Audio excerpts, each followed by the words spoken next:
And welcome to the Giga Rambles, ladies and gentlemen. I'm John Caspian. This is John Galvin. Introduce yourself. And I'm Kai Hall. There we go. Nice. Everyone's fine. What's up, everybody? We got a lot to talk about today. As always, we always go to the time on these things. There's always so much to talk about every single week. I think we've done over 100 episodes now. I think I missed exactly which one was the 100th, but I feel like we're on our way towards 150. Cool. Well, let's count. Let's call this 105? Yeah, 105. Sure. Episode Sure. I think we're closer to 120 maybe at this point, but we'll check. It's fine. But yeah, so we have a very special guest in Kai here today. Yay! Who has joined us as a staff member in recent times. I'm not sure if you guys have seen. A month and a half? Yeah, month and a half. Crazily enough. So Kai has moved on to being a full-time employee with us, which is fantastic. And not only is he working the store, doing the normal business, but he is also now running some events for us, more specifically Age of Sigmar. Yeah. So with the release of Gloomspite Gets, which is coming from Games Workshop, releasing next week, up for pre-orders this week, I decided to jump back in on the bandwagon, and we're starting a narrative league. And so I looked at what we've been doing with 40K, with the kind of year-spanning league broken up into little seasons, and decided to kind of take some inspiration from that. And we're starting the first season, which is The Bad Moon Rises. Yeah. We're starting that on the 12th. So this would be similar to Christopher Nolan's The Dark Knight Rises? Yes. It's also the third in the trilogy, but the first two were way years before. Oh, okay. To confuse people. Yeah. We're going to have to redub all of your lines because you have so let's actually kind of talk about the inspiration, what kind of started all of this, which is going to be the release of the Gloomspite Grots and what that kind of means for Age of Sigmar altogether.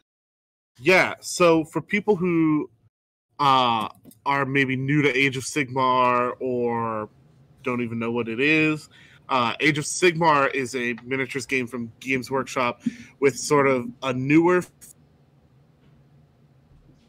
fantasy genre, but it's a little bit different than the old Warhammer fantasy, which was very traditional, very Tolkien-esque.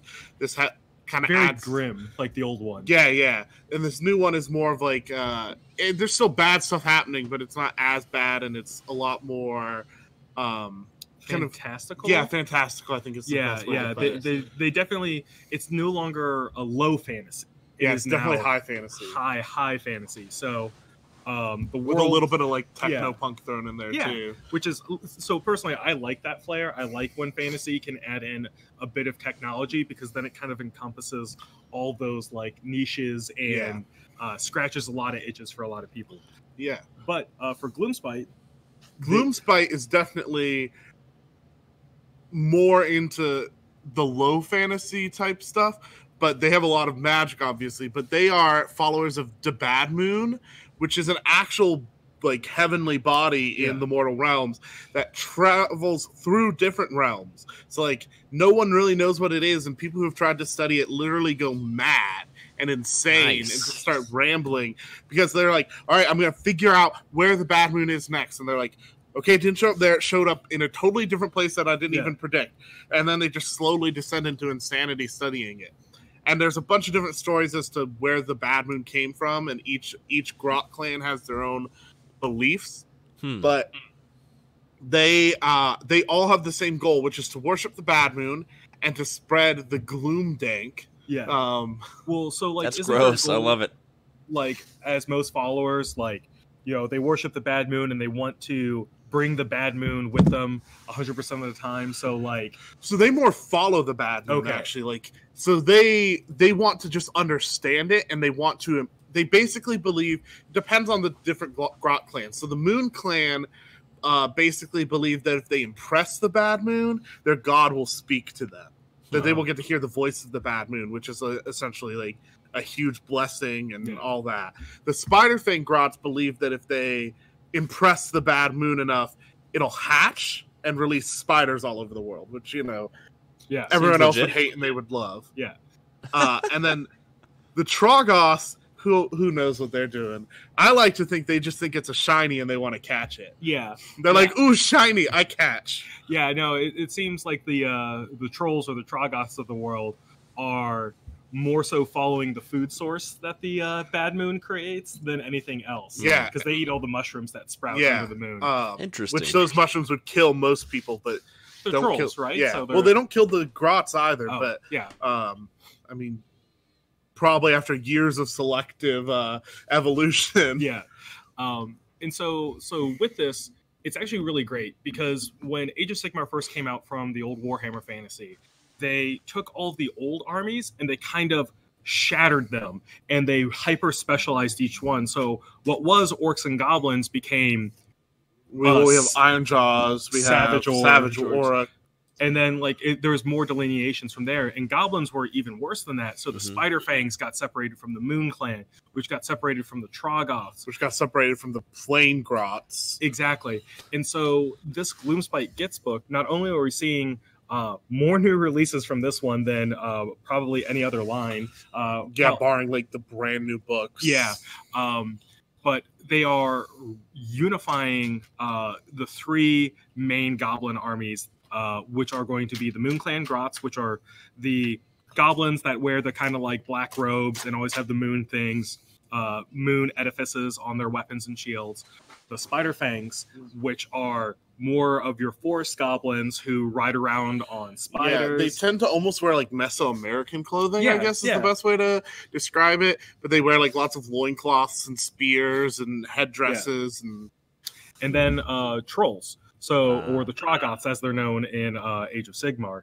And so now you can run all three of these armies together as one cohesive army, or you can play them as three separate armies. So in one battle tome that's coming out, you have more essentially or less, 4 armies. yeah, And if you want to get really specific, like I really like Moon Clan because I like all the mushrooms and Moon Clan's really magic-y. But like, if you don't think I'm picking up 2 or 3 Arachnaraks, like you're wrong. Absolutely. And the other thing with it as well is even in the Moon Clan, like Mikkel, who's one of our favorite guests / seasonal employees, is just doing squigs. Yeah. And squigs are these they're basically 2-legged meatballs filled with teeth. Except that they're actually not meatballs because they're fungi. Oh yeah. Ugh. Yeah, that's true. They're a weird like sentient fungal species. Yeah. And so with this book, it also pushes the lore of Age of Sigmar forward. Basically, there's this big catastrophe that happened last year in the Necroquake, which started releasing more armies, and the Moon Clan is more or less rising to power because their natural predators are maybe less prevalent, and the moon is on the rise. So, and a lot of people are predicting that like the Bad Moon has been more active as a response to the Necroquake. correct. We don't know. We don't have the book yet, but. Yeah. And so from there, we're taking all this lore and all this excitement around this new release. By the way, the new releases are coming up for pre-order this 5th. We already have a sheet made on the computer. Look at the new releases. The new kits are amazing. But all of this is leading into Kai's League that is starting on the 12th, correct? It's starting on the 12th because I Yeah. want to specifically coincide it with the release of Gloomspite Gets, A, because I'm excited for them, and B, the whole point of this is to sort of do Age of Sigmar along with Games Workshop, to like be able to like get excited for the releases, even if you're not like, you know, oh, I want to play Gloomspite Gets. You have a league you can be excited about, and the league, some of the story behind the league is there's going to be 4 phases. There's going to be a new moon, quarter moon, half moon, and full moon. Sort of tracking the rise of the Bad Moon through the mortal realms. And the way I'm going to structure is each Grand Alliance is going to have different goals through each phase. So, for example, in the new moon, there's going to be, for destruction, they're essentially trying to help spread the Gloomdank. So they might have like a special side mission they're doing in addition to whatever scenario they're playing to place like Gloomdank markers and get mushrooms sprouting throughout the battlefield. Yeah.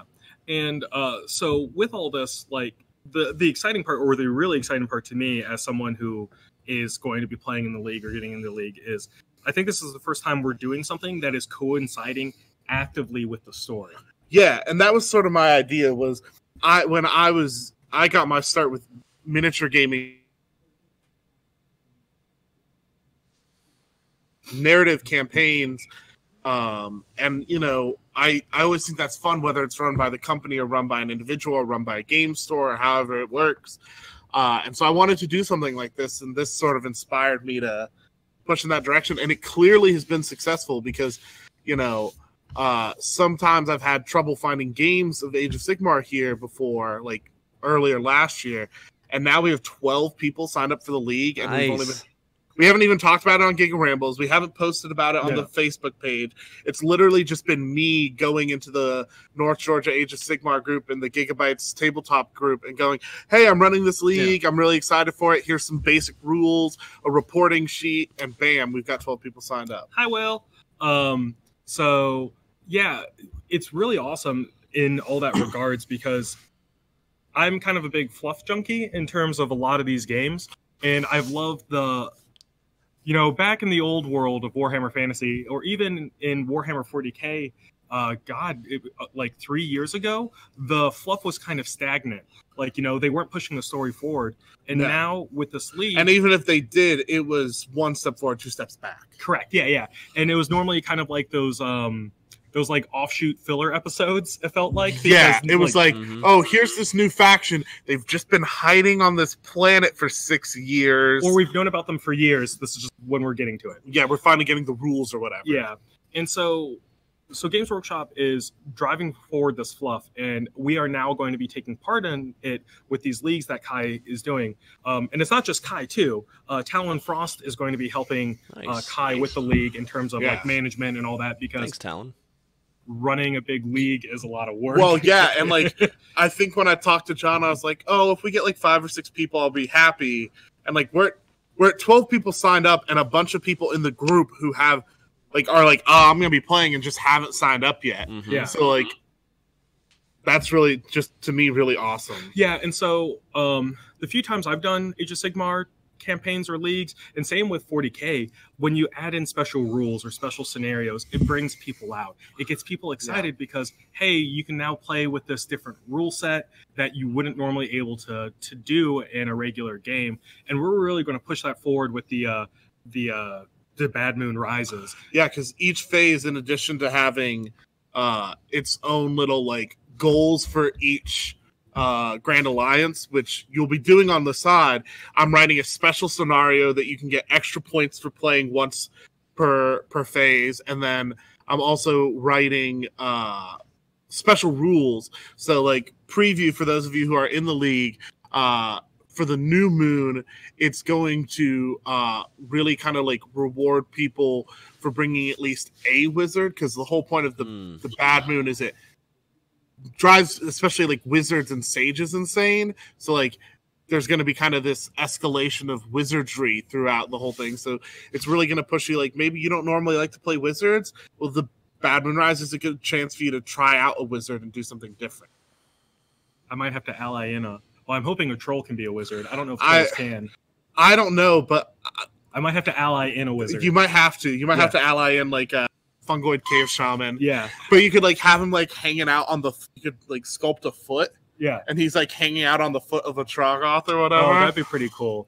But yeah, so that's another cool thing with the leagues, right? Is one, for me who likes to mod and go crazy with my models, I get to make characters for the leagues and like, get to kind of like push that story element with everyone. And I'm even rewarding people for that. I haven't like finalized all the extra points, but like, so you get points for playing a game. You get 1 point. You get a point for winning a game. So like, even if you just show up and play and you play a bunch of games and have a good time with your friends, you're going to get league points.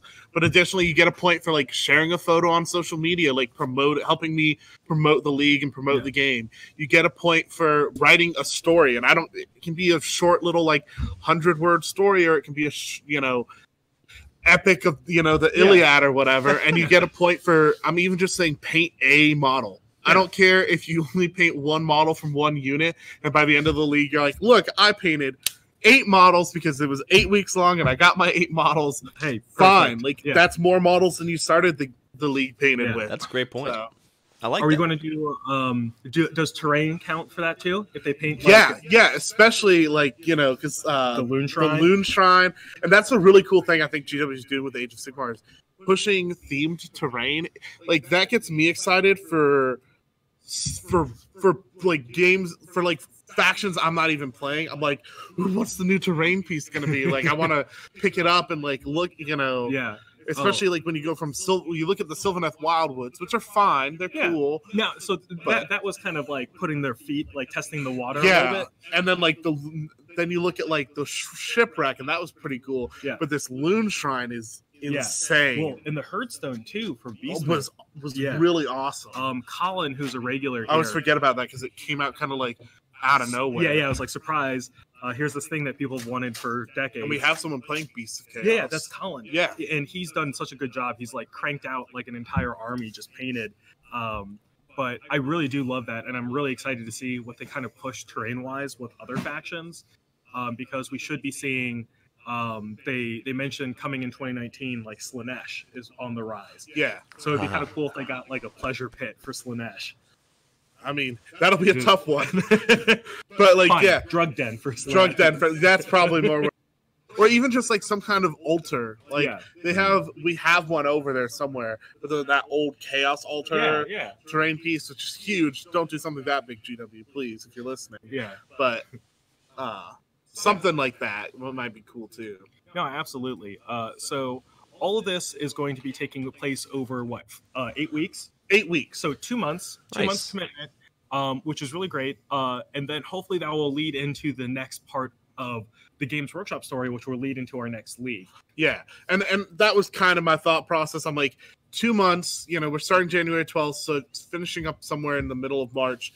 By then, we should have probably Slaanesh, I think. Or at least know when Slaanesh is coming out. So. Yeah, and so I can theme a Slaanesh league, and then we'll probably get some kind of like Malign Portents thing in the middle of the year, and we'll go along with that. Absolutely.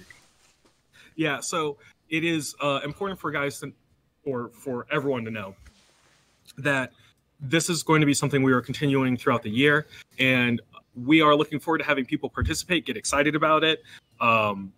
And what we're going to be doing is we're going to be not only keeping our pace with it, but we're also going to be taking your feedback and suggestions when you're playing the league and translating it into future events and how we structure the other seasons, because each season is a new start. So let's say you didn't get a chance, you had something at the beginning of the year, you couldn't get into it. Well, season 2, when Slaanesh comes, that's a whole new league for you to enjoy and take part in, and everyone's back to zero at that point. Yep.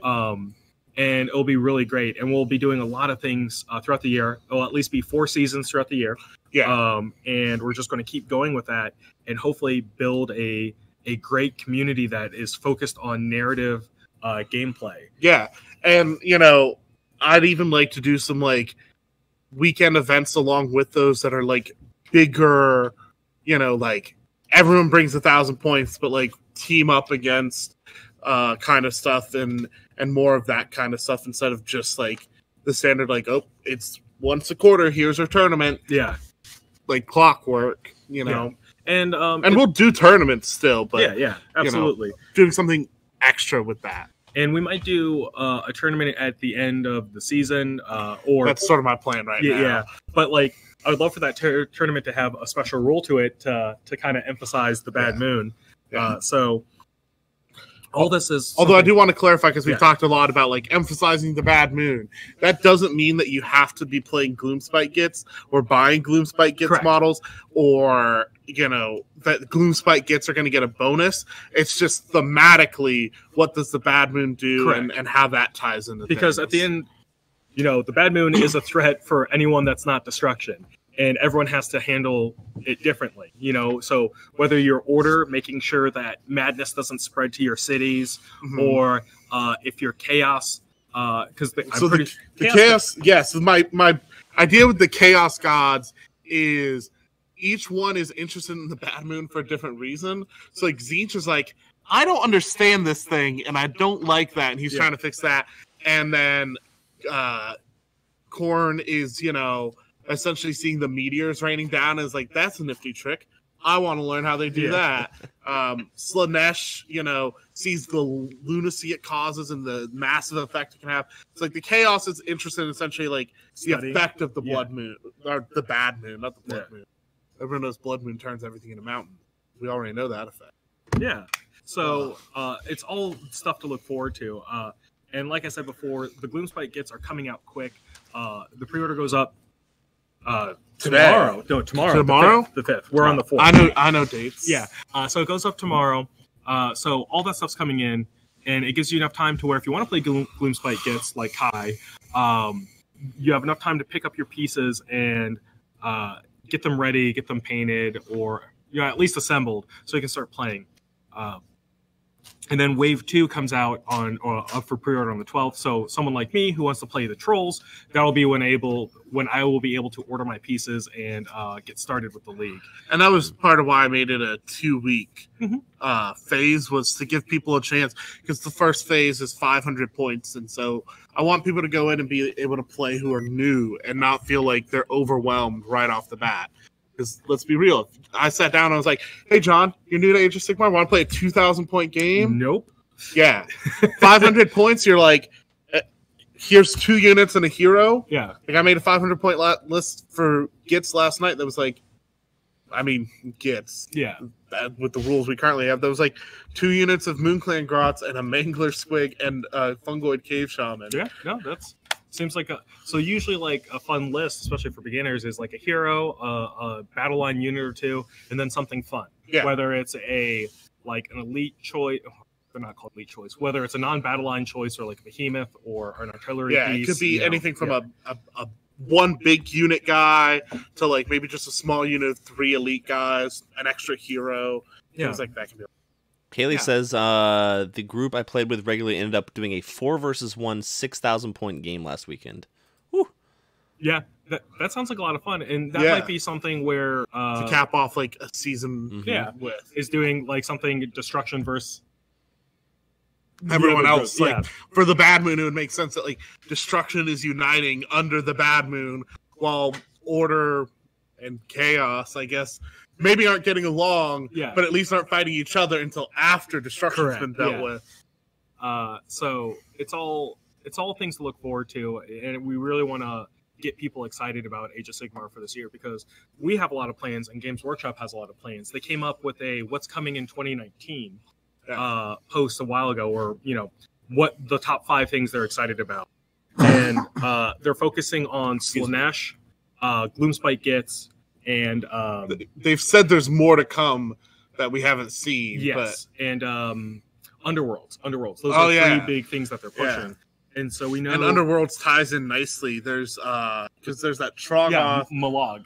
I don't know when he comes out, but I need him now. Yeah, I don't even play Shadespire right now. It's a fun game. Yeah, no, I've played. You need to play Underworlds. Yeah, no, I've gotten to play. It's just like not been able to be on my radar with. Gotcha. And it's so many games nowadays. It looks like the Dark Oath Warband, which is the regular Chaos Humans, is coming out, and that might coincide with the Slanesh release. Yeah, and that would be kind of cool to see, once again, regular humans, not necessarily mutated people or demons or anything like that, coinciding with Chaos, because, once again, that is a big part of the faction. And I know a lot of people... And it's kind of interesting you bring that up, because, like, I know David is super excited for Gloomspite Gits, because that's something from fantasy that they've put their Age of Sigmar tint on. Yeah. They've tweaked it to really fit in that world. But for me and for David both, it was like, that's the fantasy that I loved. Like, that was like a piece of it. And so like the Barbarians of the North, which is the Dark Oath, like seeing them come back is again sort of like it's like when they reboot something from your childhood, but they do it right. Yeah. And you're just like, it's even more exciting to see like this thing you loved in, high definition 1080p or whatever. Yeah. And they're like, oh my God, that's what Optimus Prime can look like. The HD remasters of Star Trek. Well, Next Generation. So they're doing a really good job, and I think Games Workshop's doing really a fantastic in their design team in terms of reimagining things to fit in this world while keeping it consistent or in line with the old. Well, and speaking of someone who's like worked on games and everything, What, you? yeah, no, just don't let anyone know. But no, I was so stoked when I saw like that new Bad Moon rule, like because we've gotten like it's a new rule for Gloomspite gets that like affects the whole army. It's like what you get for choosing them. Yeah. And it like you get a marker that then travels towards the center of the board, and like I'm assuming when it hits the center of the board it affects everything or something like that. But it essentially like gives you bonuses based on this traveling marker.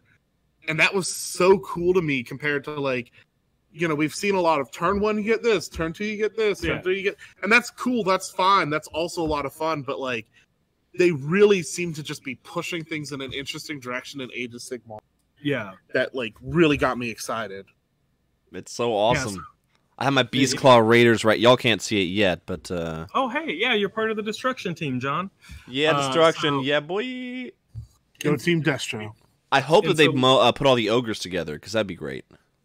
Yeah, there might be, once again, I think if there's a new ogre release, they'll probably unify the ogres. That'd be great. Yeah, we'd probably get like Beast Claw Raiders, Gut Busters, or whatever they're gonna call them, and the man and then like, well, but I imagine we'd also get like some kind of new ogre thing to go, because that's kind of what they're doing with like Moon Clan Grots, right? Like we're getting crunchers. Like Moon Clan, we're getting Spider Fang, which pretty much we're getting resculpts, a lot of resculpts, and a couple new things for them, but then like Troggoths are really the faction that's being fleshed out and then put in as well. Right. Like they've never, like we've had Rocket and Fellwater, and like then once you go forward for a whole sorts of stuff. And it's weird to say because I wouldn't have said this, 5 years ago, but Games Workshop is really paying attention to what people want, their communication's killer too. Yep. I mean, just this morning, did you see the whole thing about the paints? Like, while they're doing a small price rise on paints, and they're readjusting the prices of some of the start collectors, which that's sad to hear. Like anytime you hear about price rises, but they're like, this is when it's starting. This is how much we're raising all the prices by. This is why we're doing it. We're sorry that this has to happen, but we're trying to give you a heads up. And I was like, I can't even be mad. Like, I know a month in advance. Like, it gives you enough time to where if you are a painter or you wanted to get to start collecting, hey, pick it up now in the month. Games Workshop has been known to do price rises about once a year or so. And this time they are communicating it well in advance, and they're being very clear about it. So I just thought, once again, it's not our favorite thing to have to do, but talk about communication 101 right there. Yeah, and it's fine. It's good to see from the company that they're doing it. Communication, especially nowadays with how, the internet, social media and all that, everyone's going to know about it anyway. So, you better make sure that you get to have the spin that you want on it. It's not, greedy corporate executives like, blah, blah, blah. It's just their standard, hey, we're accounting for inflation, cost of materials, Brexit. Tariffs, whatever, it depends. Well, I'm positive that actually had quite a bit, but let's not get political on stream. Well, it's not political, it's just economic stuff. So it is just, it's great that they're doing that, or that they're talking about it. Yeah. And we hope that they continue this trend, right? Like, they've seen a big upshoot in their popularity and like how strong their systems are and how popular their games are. Almost unprecedented stock growth. Yeah. And so I'm hoping this shows them that, hey, let's keep doing this. Let's keep communicating well, being active in our communities that we helped create, and all that. And there's a lot of game companies that had already done that. Privateer Press was already kind of on the forefront of that, especially with CID process and their weekly streams and all that. Yeah, and I think honestly, like the streams and and I think previews are so important. And let me tell you, the timing on previews is killer. Yeah, like Gloomspite gets, I'm hyped. I'm continuing to be hyped. They're sprinkling just enough info every day for me to continue my hype. And by the time it releases, I will be ready. Yeah, but if it was like 3 months out, you might get burnt out. Exactly. It's like they're doing a good job, I think, with Sisters of Battle too. They're like, here's hey guys, Plastic Sisters. But not gonna say anything else. We're done. And then like 4 months later, they're like, here's a render. Yeah. And then they just leave it be there. And so like I'm sitting there like, come on. And they just give me something. I feel like they've gotten really good at managing hype. So we're all kind of we're just excited about it. They just put up some new spoilers, which we're going to have to go through in a little bit. Like what? Well, they've got the Dankhold Troggoth boss and its War Scroll. Yep. It's crushing a centipede, and this centipede, if like you've scaled it up, has to be like 3 humans long. 3 humans long and probably 2 humans thick. Yeah, it's pretty crazy. I'm gonna bring it up in the stream here. Oh my god, that's beautiful. It's disgusting. Yeah. But it's pretty beautiful too. It absolutely is. So yeah. It's on the Warhammer community site. You'll be able to find it. Yeah. Was it from the open day? I don't know no. It's just it's Gloomspike. It's like War Scroll. Oh yeah, I see it. Okay. Oh yeah. Let's show that. Boom. Talk about that timing. Yeah. Does that say 4 attacks on a 3+? What's the wound? 3+3+, red -2. Look at that model. What? Yeah. Sweet Jesus. Yep. So all the stuff's coming out, and like again, there's also like we haven't even talked about the open day that's taking place this weekend. Yeah. And so that should be a lot of new information for folks. I imagine they'll probably have the book there. They'll probably have the book there, so we'll probably see a lot of things there. But they're also going to be blurry showing off camera photos. Yeah, blurry camera photos are probably the Slaanesh stuff that's coming, Sisters of Battle things that are coming, new Forge World stuff. I'd love to see them push Forge World with Age of Sigmar a little more. Yeah, it's I don't want to say lacking. There's a few things, but like when I was playing, like I'm a Deepkin, like where's my giant jellyfish of death? Yeah. Like come on. Now, to be fair, they've also been kind of pulling things back in terms of 40k as well. They've been focusing on Necromunda, Blood Bowl, and their own Horse Heresy. So they've been focusing on the specialist games. But I'm thinking that, especially with Necromunda and Blood Bowl, they will eventually have enough time to kind of move back to 40k and Age of Sigmar. So it'll be exciting to see. So, dude, these models are so colorful. Like the character that's in these things. I should have brought in my Fungoid Cave Shaman. That was probably so far I've had the most fun painting Gloomspite than I have anything else in the Age of Sigmar range. There's so much character. And there's so much color. Like when you start getting into the mushrooms, you can play with pretty much any color imaginable. Right. I have this awesome pink color I do. I would never paint anything except like a fungus. Yeah. No, like I painted one of my squigs with Emperor's Children. Yeah. I think it's the pink base. Yep. And then like did a Kerborg Crimson wash over it. Nice. And it looks beautiful. Nice. Like rich, warm pink color. Yeah, I like what they're doing with all of the new Sigmar stuff. The Slaanesh one that she's playing, the harp that's the dude's tendons or whatever. Oh, that one. Like he's bent over forward and then she's playing it. That is so cool. It's all been absolutely fantastic. Like, and I'm really hoping to see a lot more Slaanesh. Like, I want to see the new Keeper of Secrets. Yeah, I mean, if like you look at things like, I know Magnus the Red is 40k, but like if you look at things like Magnus and Mortarion, and then like stuff like the Great Unclean One, Lord of Change, and there was a Corn one, wasn't there? Bloodthirster. Yeah. If you look at those, like those are examples of how they can, really knock it out of the park. So Lord of Change is. Yeah. And that was, 2 years ago now? Yeah. Almost. Oh, my God. Yeah. Wow. So time's flying. Pretty awesome. It does.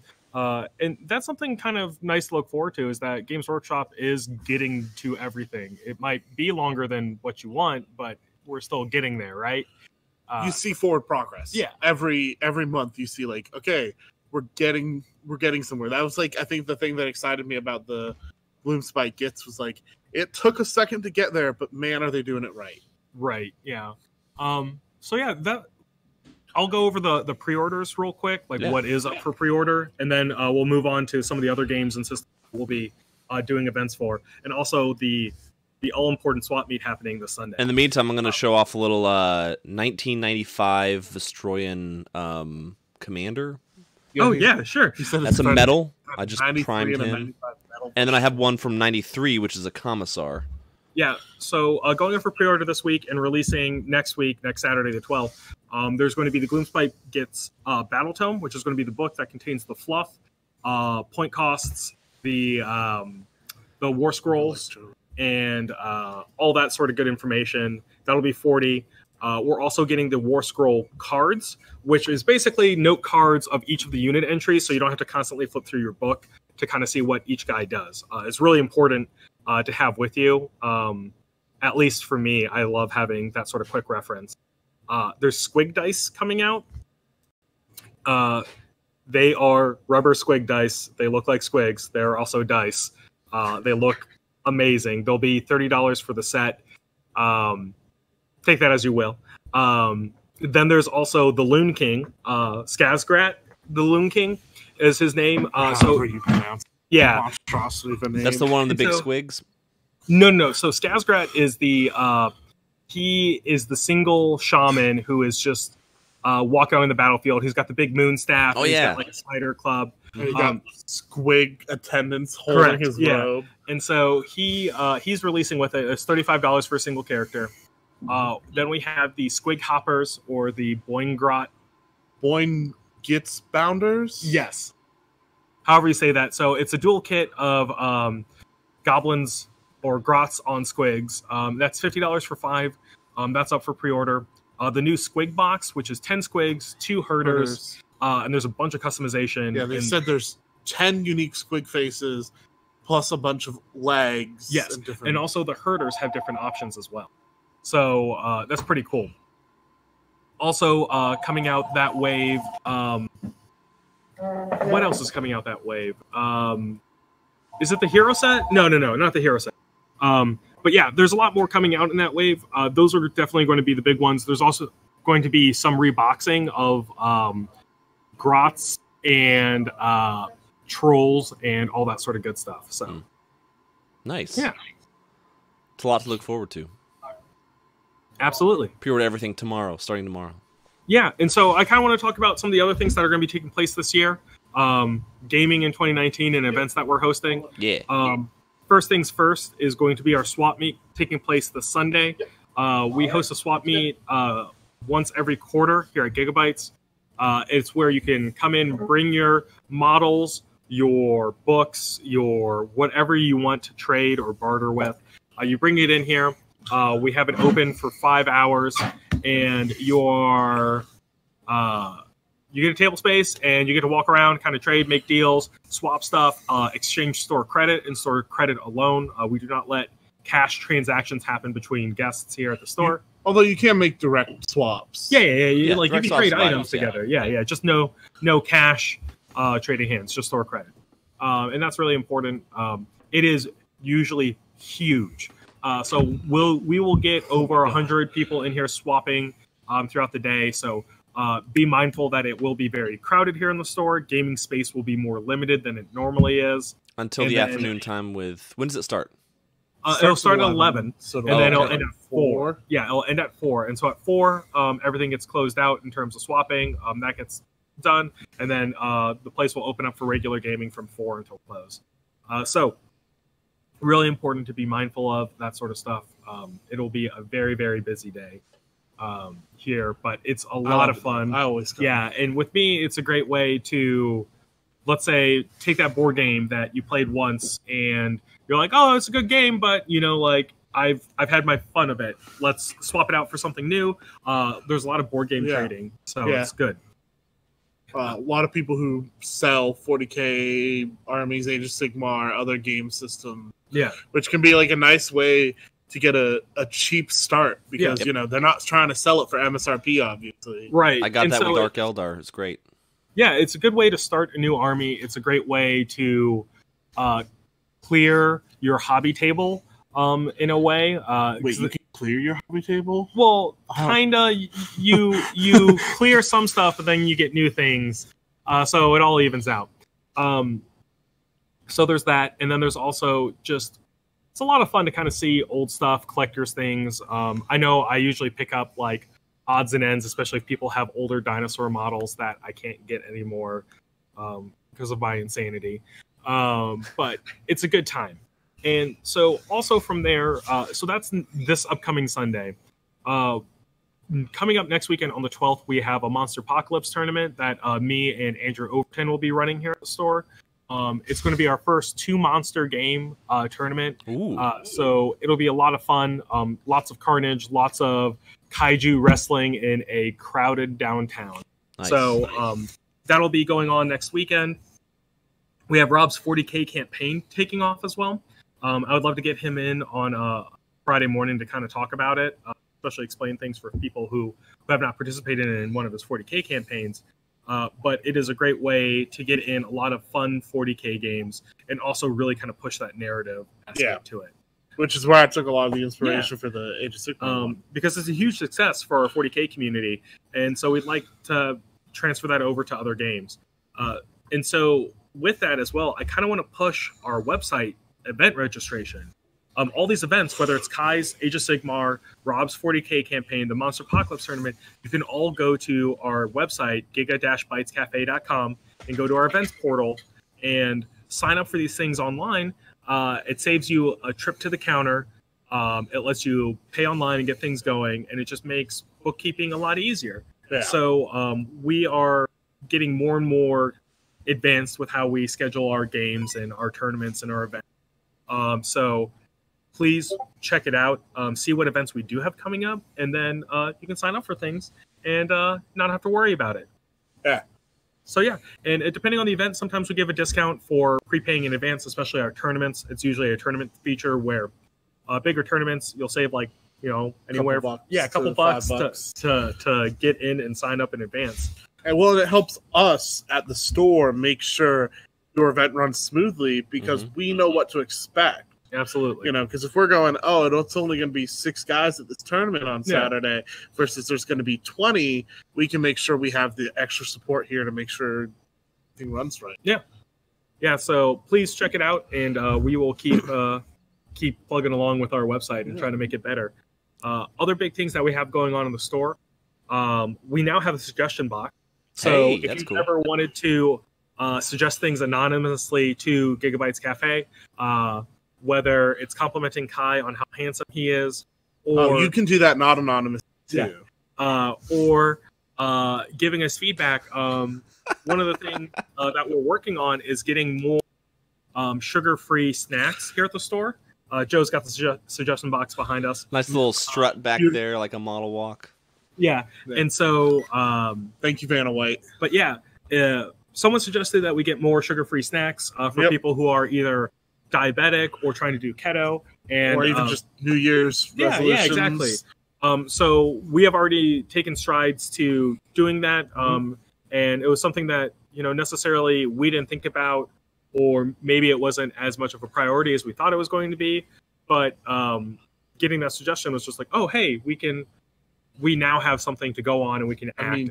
You and I went over this. John and I and Mark was here too. Went over the suggestion box just this morning and pulled out all the ones that were in there, and all of them we set aside as this is definitely something we can do, should do, will do, etc. It's like, oh, hey, I want to run this kind of game. Can you game system? You bring it in, and those are all great suggestions, or anything like that. So one of them was even a smoothie special for February that I was like, that's a really great idea. Yeah. We can definitely do that. And so we appreciate anyone who reaches out and suggests things and does all that. So thank you.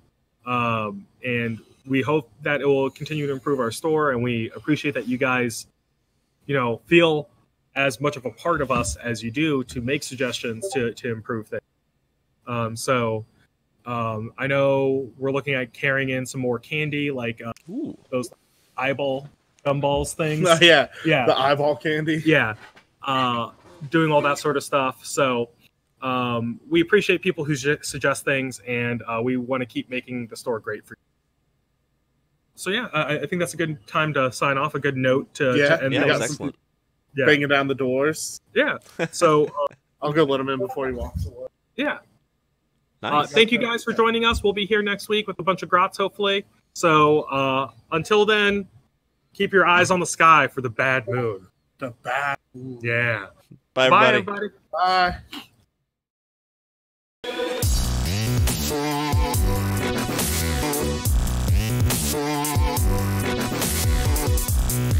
Bye.